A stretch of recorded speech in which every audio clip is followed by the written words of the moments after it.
everybody, so new review for you guys today, talking about the highly anticipated sequel, Frozen 2. Like many people, I was really looking forward to this sequel as a fan of the first film, and the trailers actually looked like there was going to be a really epic journey in this one, because in this film, it centers around Anna, Elsa, Kristoff, Sven, and Olaf, leaving Arendelle to travel to this ancient autumn-bound forest of an enchanted land, setting on this journey in the origin of Elsa's powers in order to save the kingdom. With how massive the first Frozen was, there's always that concern if they can replicate that success and the sequel can live up to the hype. However, I think Disney did a really great job and delivered a really great companion piece to the first film. If you're a fan of the first film, I definitely think you'll leave this one very satisfied because it gives you more of what made the first film so special, from its really great characters to its really catchy songs. Anna and Elsa's bond develops even deeper in this film, while also exploring a lot of their backstory, specifically Elsa's powers and kind of where they come from.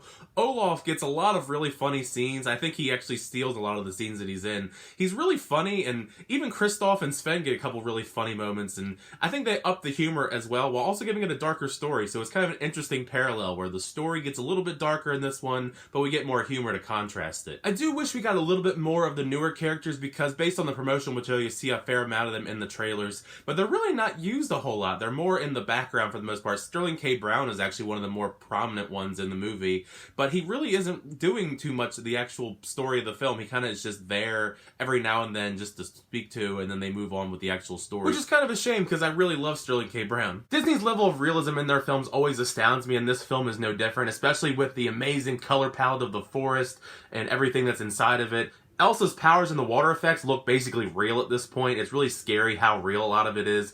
Both this and Pixar's Toy Story 4 this year are some of the best animation I've seen in a very long time. I also actually found myself really enjoying the majority of the soundtrack. They did a really good job balancing everything, because pretty much everybody that's a prominent character gets a song or two, even the ones you didn't expect to, like Kristoff, and Olaf gets a few of them that I'm not a huge fan of, but at least they had some funniness to them.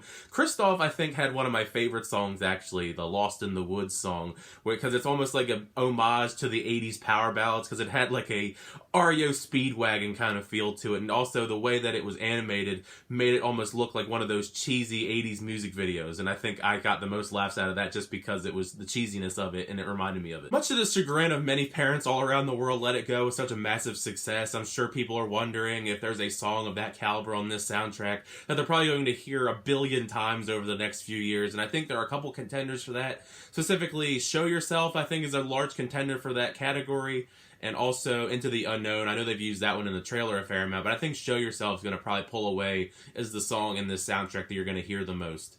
Although, personally, still my favorite is Kristoff's song. But yeah, overall, I really enjoyed Frozen 2. I definitely think it's a really great companion piece sequel to the first film. I'm not sure yet which one I like more, because I like them both equally. That's why I feel like they're more of a companion piece than one's better than the other. But I'm sure leave in the comment section down below which of these did you think is the best of the two, if you've seen both. Which do you like more? If you have a reason why, feel free to let me know.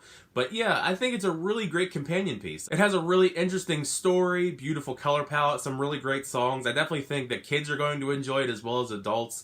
Definitely a recommended film to watch around Thanksgiving time or December, because, you know, the holidays are coming up. It's a really great holiday feature that anybody can enjoy, and I highly recommend you check it out, especially if you're a fan of the first film. If you're a fan of the first film, I'm sure you're going to see it regardless, but I think you're going to enjoy it a lot. Now that you've heard my full thoughts on Frozen 2, make sure you leave a comment in the comment section down below. What did you think of the film if you checked it out? Did you like it? Did you not like it? Like I said earlier, do you like this more than the first Frozen? Do you like it less?